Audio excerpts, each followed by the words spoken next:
So I'm just getting ready for bed. Just crawled into bed and my room is nice and cool. My teeth are nice and clean. And so am I. And I wanted to share with you some beautiful facts. Some of the most interesting, most amazing, inspiring, awful, maybe terrifying, maybe consoling facts about the universe that we live in. It's immense, perhaps infinitely so, and we only see a small portion. The part of it that light has been able to so far traverse. But I know you, just like me, are inspired and amazed. And let's just zone out and let's put aside any worries of the day tonight. And let's just drift into the cosmos of our mind as we think about the celestial phenomena out there.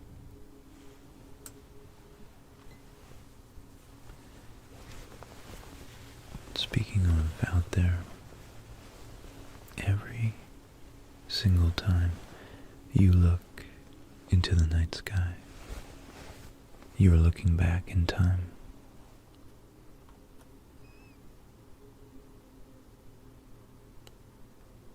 The nearest star to us is four light years away. So that's 4 years into the past. Most of the universe is over 2 million years old for us. 2 million is the age we're looking at Andromeda at. So, for all we know, 1,990,000 years ago, the massive black hole at the center of Andromeda could have exploded, and we're merely waiting for that light to reach us.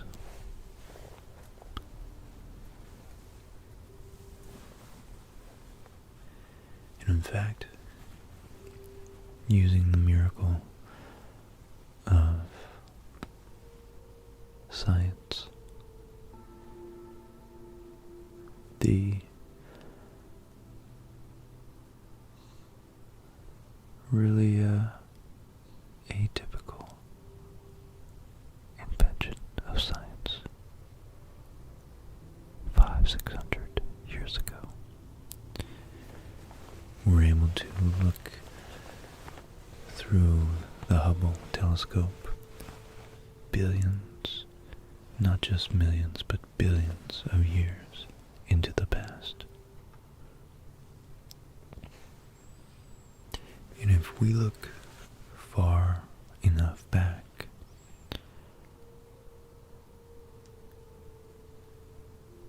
we can actually detect the cosmic microwave background. After the Big Bang, the universe was unimaginably hot. So hot that protons, individual protons and neutrons that make up the nuclei of atoms, hadn't even cooled and coalesced. So this cosmic microwave background was from when the universe still hadn't recombined all of its subatomic particles. It was actually a hot plasma, a white, dense, hot plasma. This plasma was filled with a uniform glow. was like a white hot fog. And as the universe expanded, both the plasma and the radiation filling it grew colder.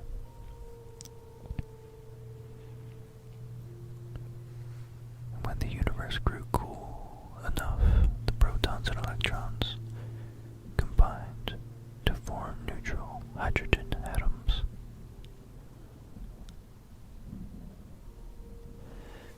But unlike the uncombined protons and electrons, these newly conceived atoms could not absorb the thermal radiation, and so the universe became transparent instead of an opaque fog.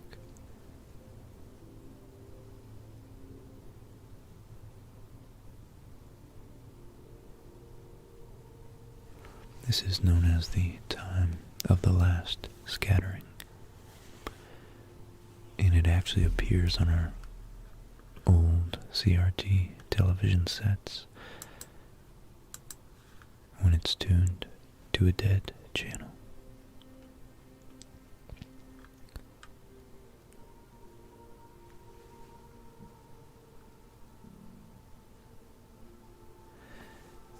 Another interesting thing is astronomers have actually discovered the largest known diamond in our galaxy.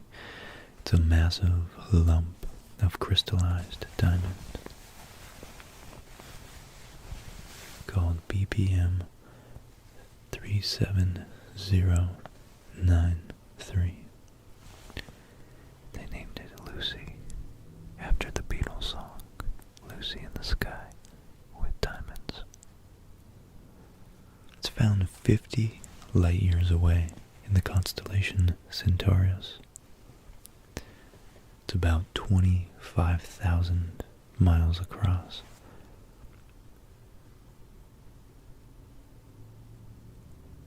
So it's actually much larger than Earth. And it weighs in at 10 billion trillion carats.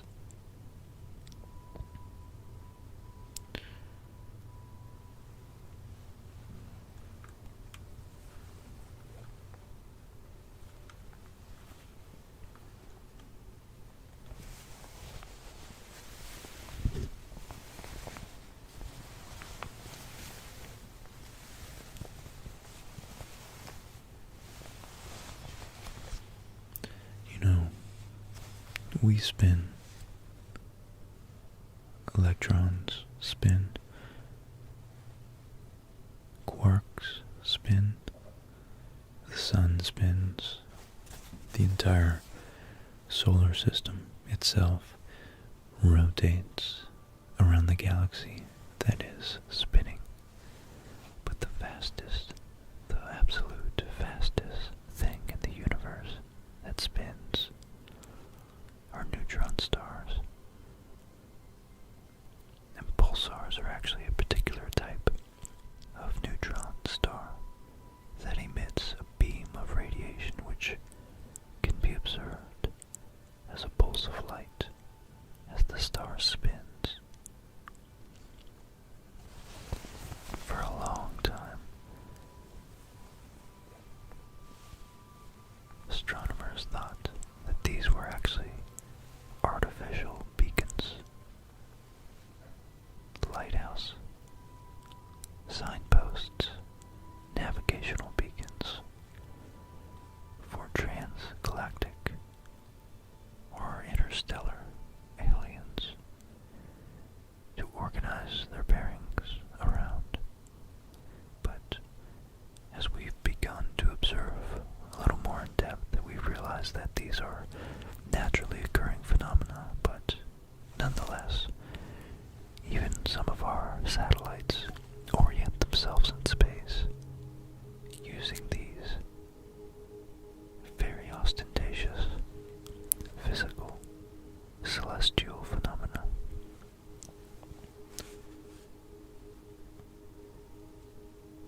In fact, the fastest spinning of these pulsars, which has on its equator spinning at 24% of the speed of light. God, that translates to 70,000 kilometers per second.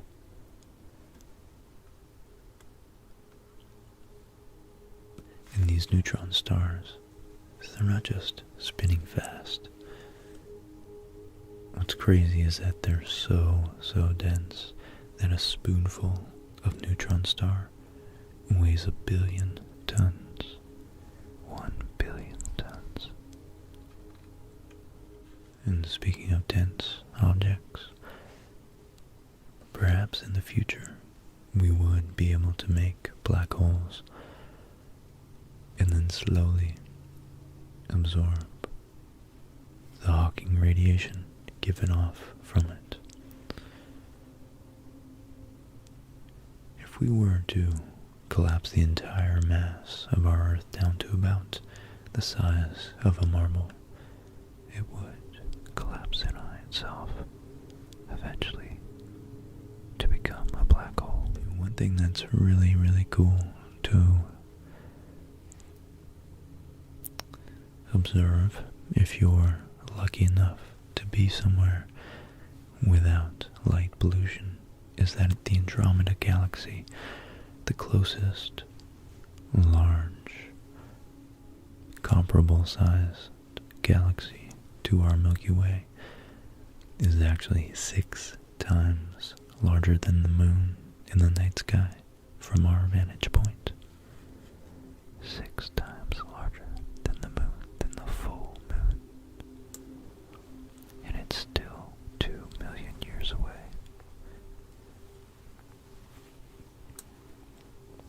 And what are galaxies but matter formed in the local pockets of really, really, really dense gravitational fields we call stars.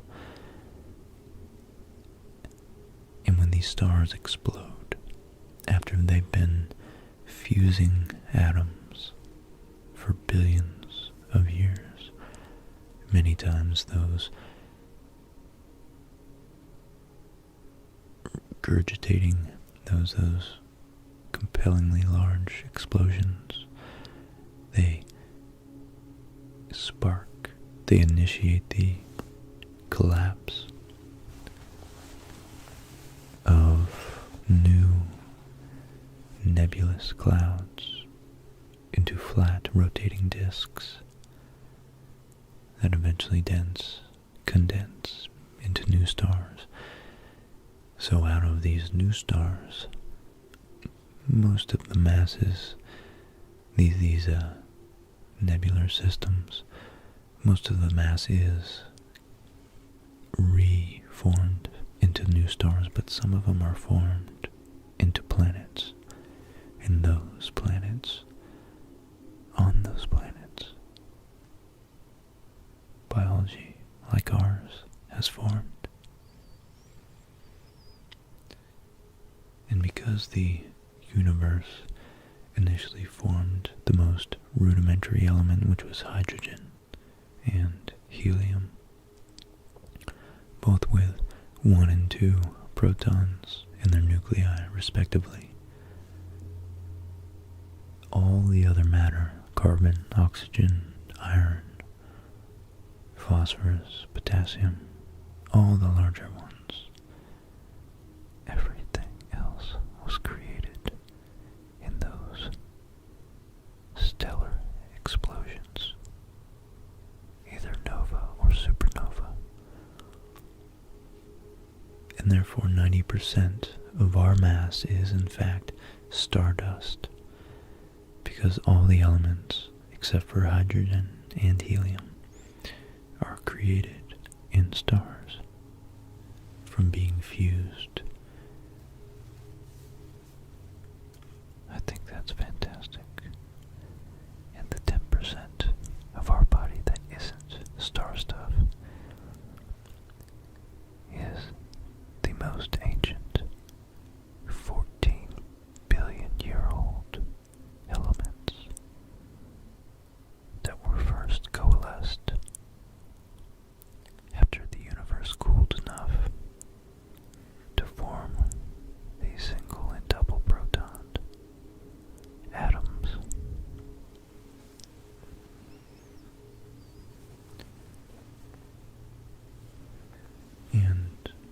pretty, God, it's really just majestic to imagine that there will be a time, maybe 100,000 billion years from now, or like 100 trillion years from now, that our universe will be so evolved and will have used up most of its material and matter in our stellar fusions.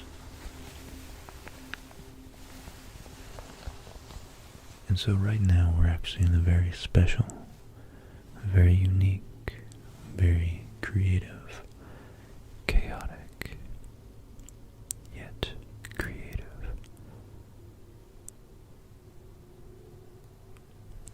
point of the universe. Stars are being formed every day, and some astronomers' best estimates say that nearly 270 million stars are created every single day. Every single day.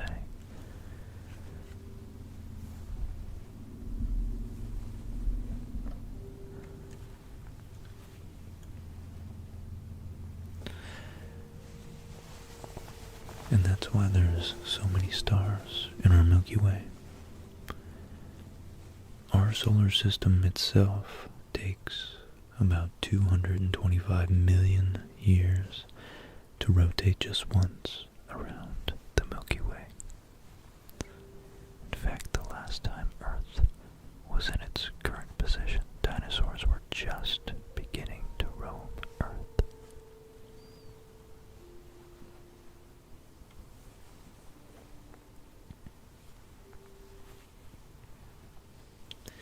We always try to lump a lot of the dinosaurs together because the geological timescales are so immense, so hard to fathom and differentiate 20 million from 200 million years. But in fact, the time difference between the great Tyrannosaurus rex and the plate-backed, horn-tailed Stegosaurus is actually greater than the time difference between the Tyrannosaurus rex and now. So these two animals never actually lived together.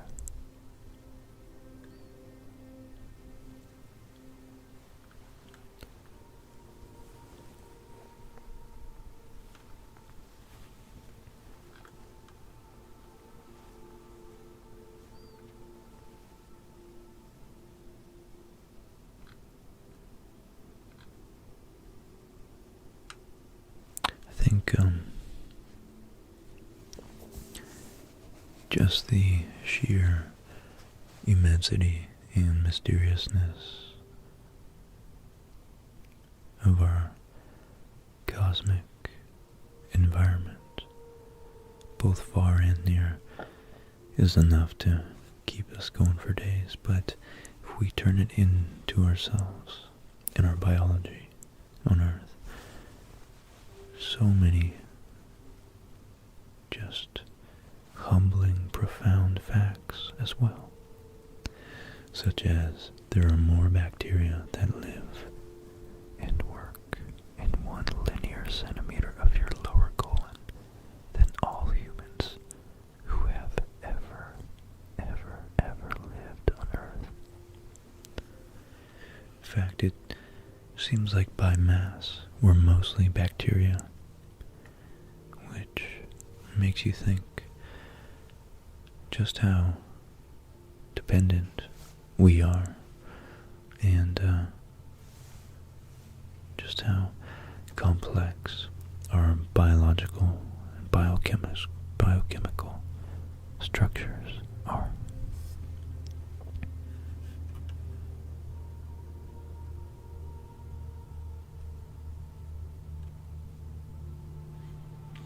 Some scientists have discovered or have tried to perceive what it would be like and how space-time would be warped from being right near a black hole. And it turns out that if you could look out from inside a black hole, you would be able to not only see the entire universe in one small patch of sky, but you would also see the own back of your head.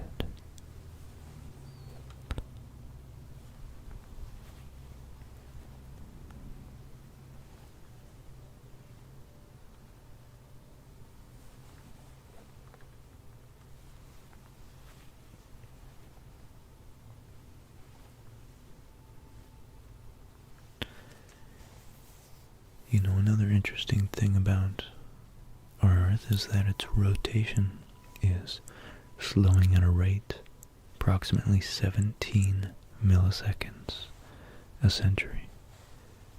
And the length of the day for the dinosaurs was actually closer to 22 hours. But nonetheless, it's still pretty close to our modern day. And we, no doubt, have been adapted to sleep during these cycles.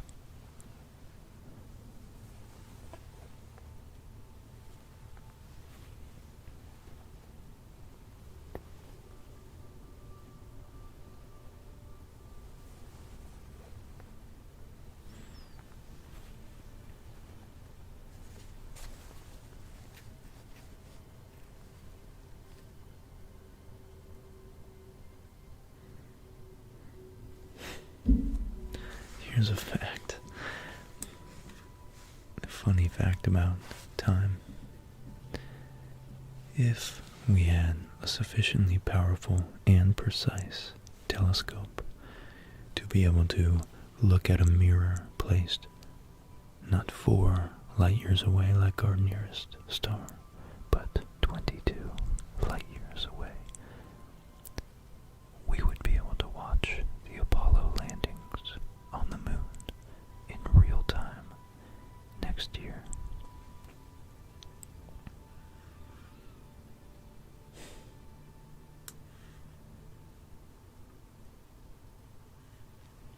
Sorry, in 2014. That would have been 44 years after the 1969 moon landing.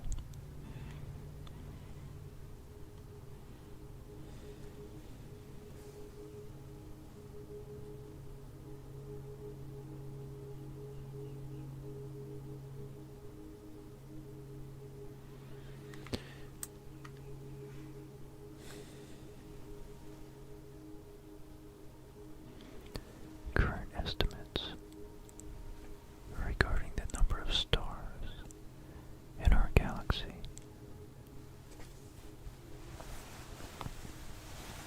are up to 4 billion stars and up to 50 billion planets.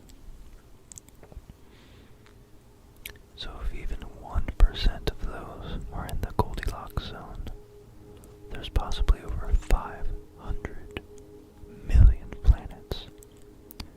500 million planets in our galaxy alone capable of supporting life.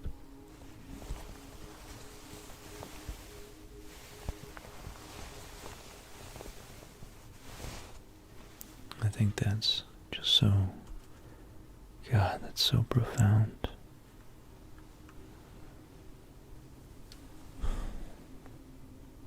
Wow. You know, given enough time, hydrogen begins to wonder where it came from and where it is going. I love that.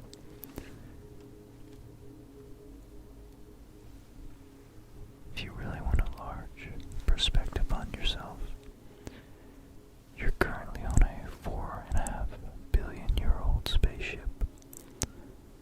A self-sufficient, organic, complex spaceship.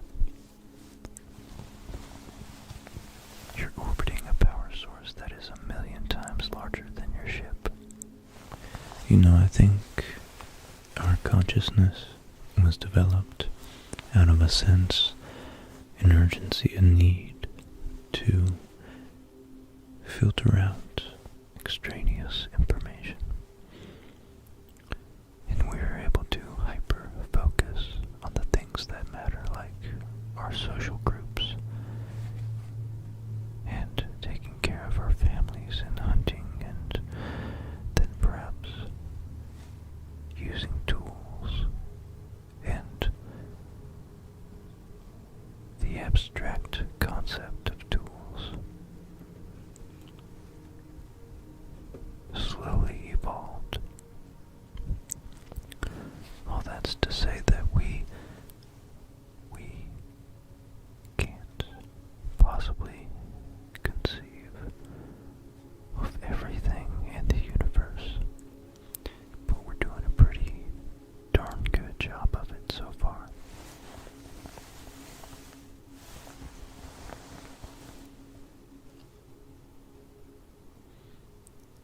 And I think the fact that there are 170 billion galaxies in the observable universe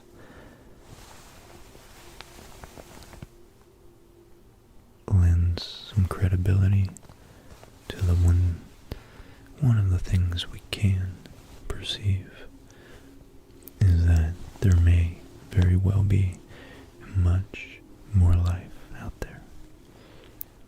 Undoubtedly, there must be other single multi-celled organisms like bacteria, but I have a feeling that there is indeed consciousness out there. I really do think so.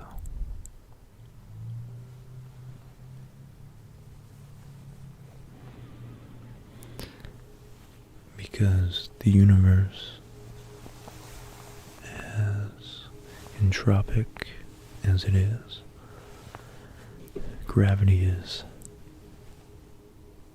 counteracting the entropy and coalescing matter, joining it together. And there's very interesting things like our brains that have evolved, and they've evolved to such an extent that they're able to think about how they've evolved. And in fact, the human brain is the most complex object in the known universe, with 100 billion neurons. And between those 100 billion neurons, there is a quadrillion connections. And we still know very little about this organic supercomputer and how it operates. But we do know the human brain is the most complicated thing we've ever discovered. It gives us the power to form language and culture and consciousness and the idea of self and the ability to learn, sleep, dream about what we've learned. And during our dreams, it automatically, I suppose with the help of some of our subliminal conscious actions and decisions we make in dreams, helps us filter out and sift through and sort and organize the day's events to retain all the valuable lessons learned and information gained, and discard all the trivial, superfluous nonsense that we don't need tomorrow. And we even have an inbuilt model of gravity, which is pretty useful.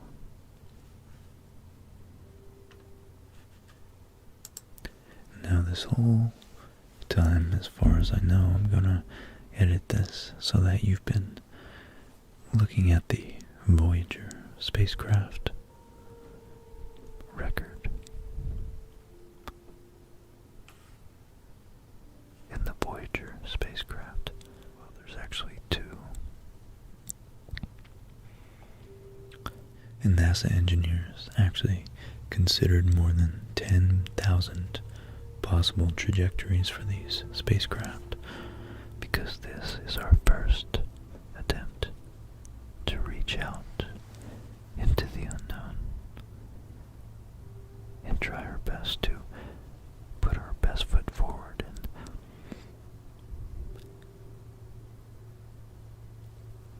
extend a welcome hand to any intelligent life that may stumble across it. So the NASA engineers decided to do as many things simultaneously with this profound mission, which extended our culture to the stars, extended our culture all the way out into the galaxy. In our first attempt, the engineers needed to chart a precise course that would take the Voyager close to the planets, but not so close that the next leg of the journey was compromised. And actually, Voyager 1 was able to fly close enough to Saturn and Jupiter and still be propelled towards interstellar space.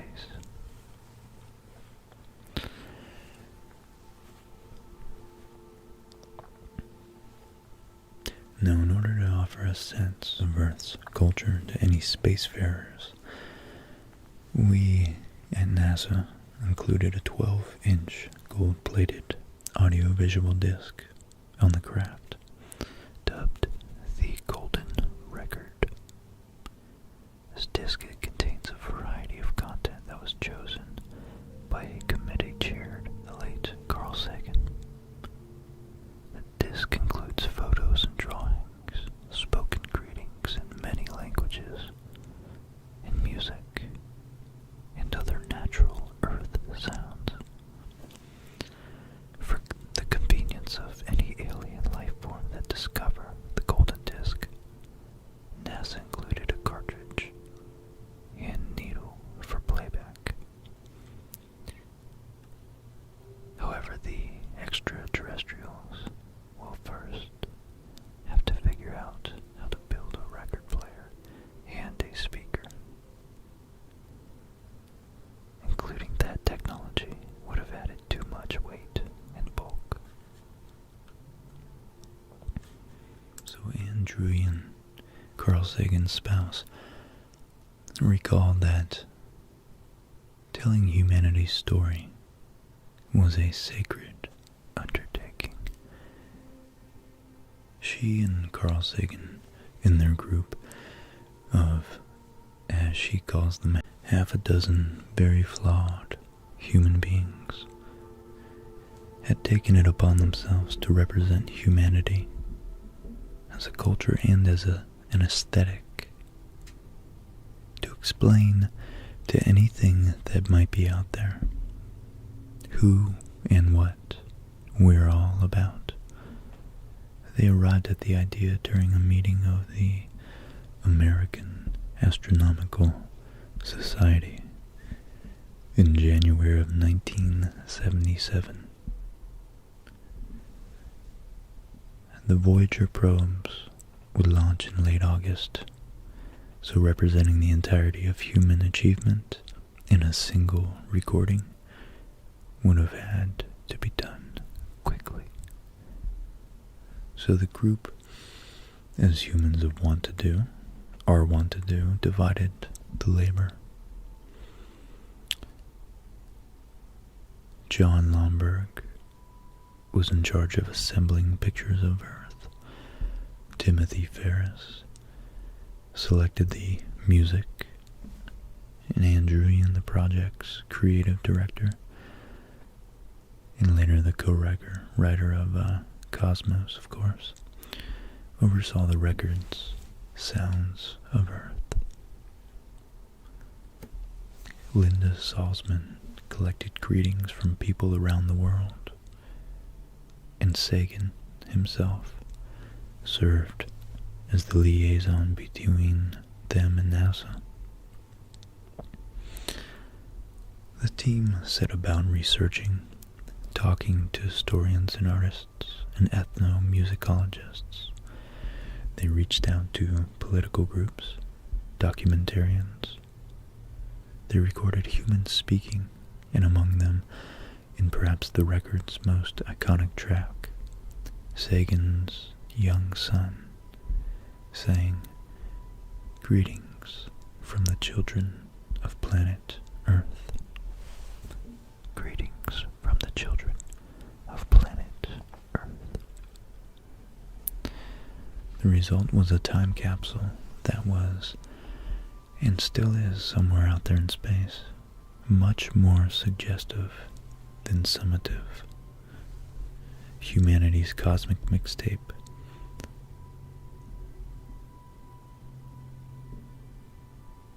It's blasted from Earth in 1977 with the Voyager spacecraft.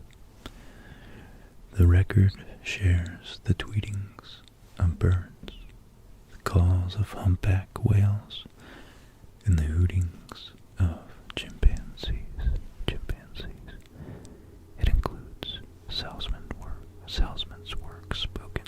It includes Salzman's work, spoken greetings of Earthlings rendered in 55 languages, starting with the Akkadian, spoken in Sumer about 6,000 years ago, and culminating with Wu, a modern Chinese dialect. And there's 90 minutes of music, including classical tunes from cultures around the globe.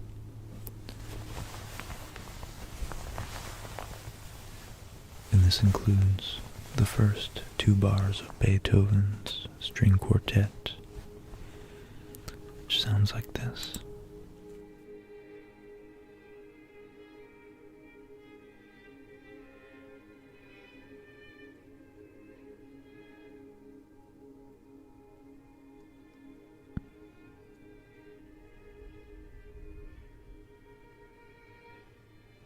First 2 bars of Beethoven's String Quartet number 13 in B flat. So the golden record is encased in a protective aluminum jacket, along with a cartridge and a needle. And both include symbolic instructions explaining the origin of the spacecraft and indicate how the record should be played. And ideally, the record is played at 16 2/3 revolutions per minute. The logic of all this is simple. It will be tens of thousands of years, if ever, before either Voyager can make a close approach to any planetary system that lies beyond our own. The spacecraft, as Carl Sagan puts it, will be encountered in the record player only if there are advanced spacefaring civilizations in interstellar space. So on the round circle, you can see it's actually binary code defining the proper speed. 3.6 seconds per rotation to turn the record. Each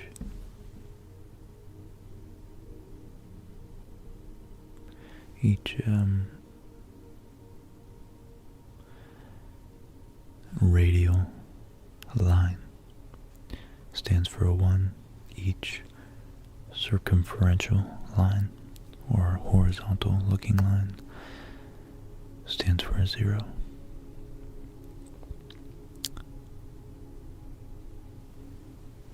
And the binary code to turn the record, and the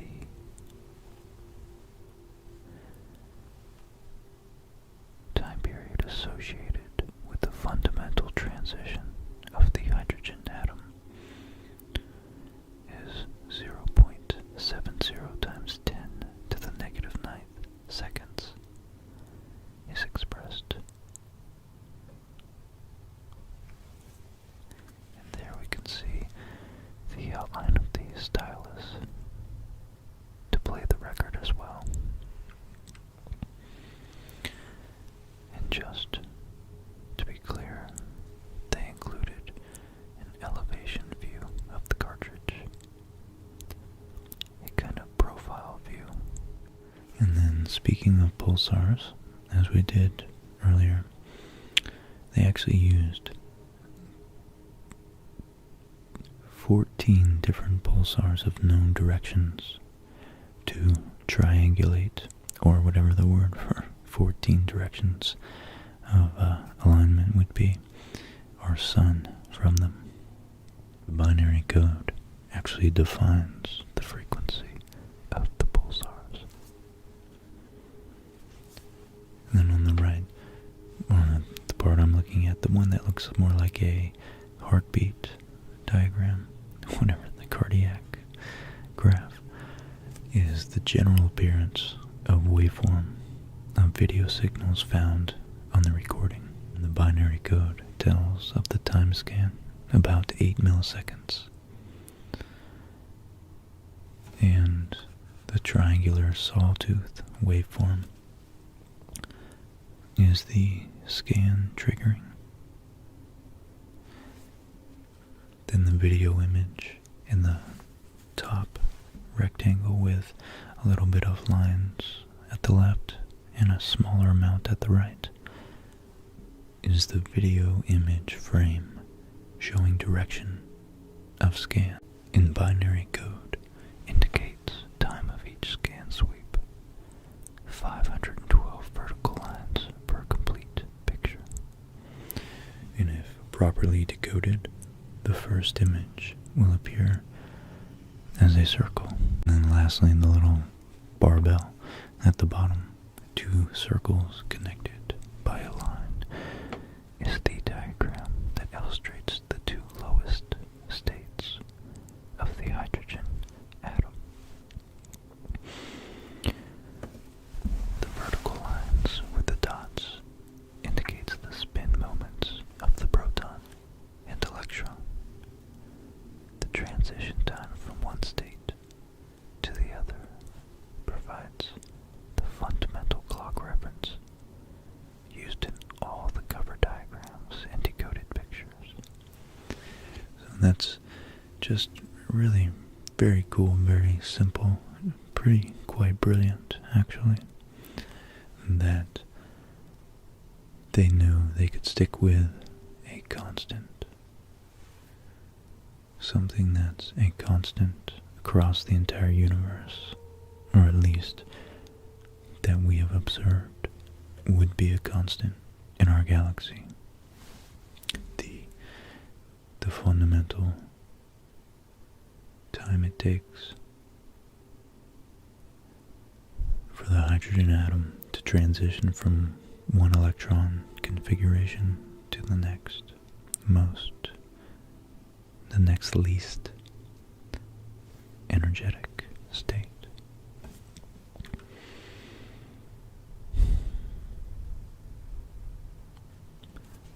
So the golden record carries more than English words.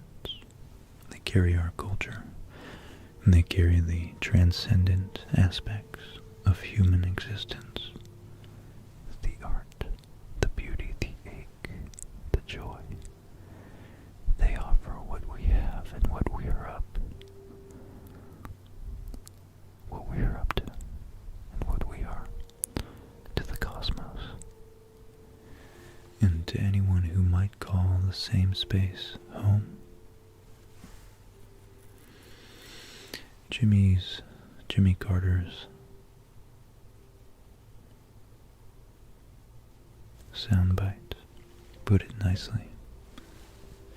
This is a present from a small distant world, a token of our sounds, our science, our images, our music, our thoughts, and our feelings. We are attempting to survive our time so that we may live into yours. Wow, it's beautiful to literally speak to the future. And I'm gonna leave it there. I don't think I could do any better than that. And I hope you guys are feeling nice and relaxed. I hope this really centered your sense of being and sense of self and sense of place and time and space. We are in a vast, mysterious cosmos, but we have each other and we have our history, and there's so much of it to explore and so many shelves of books to read through. As Nietzsche put it, the human life is packed with so much to explore that even hundreds of years still wouldn't yield boredom. And I think that's true. I think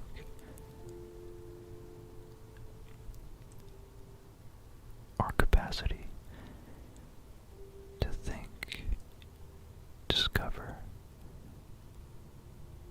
explore, condense and synthesize information into what we already know. The act of exploration, the act of sharing the exploits and the treasure from what we have explored and from the things that we have created from the unknown is what makes and what continues to drive us to search around that ever enticing corner we have yet to turn. So I hope you guys have a wonderful night, and I'll see you next time. Thank you so much for watching and for all your support. I take it to heart, I really do.